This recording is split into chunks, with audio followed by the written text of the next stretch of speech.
Really wide beard. We called him Coke Can.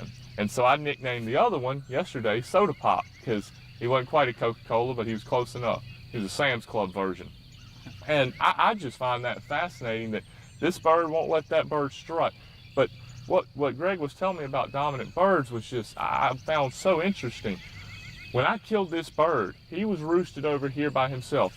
All the hens, weren't they, Greg? All the hens and the other tom, as soon as I shot, the other tom made his first gobble. And Greg said, let's hold tight. And then, what was it, a couple minutes later, we had action. Later, they flew right down, just right here below us. The hens fed out in the field, and they fed way on out, and almost seemed like they were not gonna do anything, that they were just gonna leave us.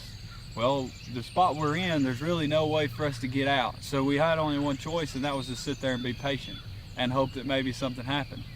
The whole time we're looking at him, I'm watching the bird through the binoculars and the viewfinder, and he just keeps on rubbernecking, just staring up here. And I told Gaines, I said, he really wants to come up here. He just don't really know whether he does or not. And he stayed down there and looked and wouldn't strut or nothing. He was still like playing the bird that had been dominated's role. He wouldn't strut down there or nothing. But then slowly but surely, he eased his way up, and that's when we started really trying to get our stuff together. We passed the cameras over. I crawled to a different position because we had done whooped down the area we were in pretty good, and we were really exposed, really exposed. And what's so amazing is, it's like you were just saying about being dominant.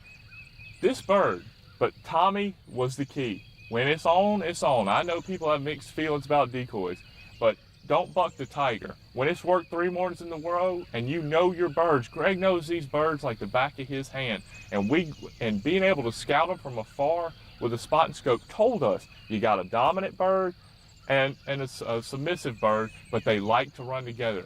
They're good enough friends that they stay together. And no joke, we've got this bird laying here dead in the field, and for 45 minutes, this bird over here, Coke Can, had him, he now had 7 to 8 hens all to himself. And he walks away from them, leaves them, and comes right up here because he thought that this was this bird. And he wanted to be with him because Greg said, we just need to stay. That bird wants to be with this bird. And sure enough, he did. He left 8 hens and walked up here and got shot because he was so used to spending his day with this bird. That was their routine.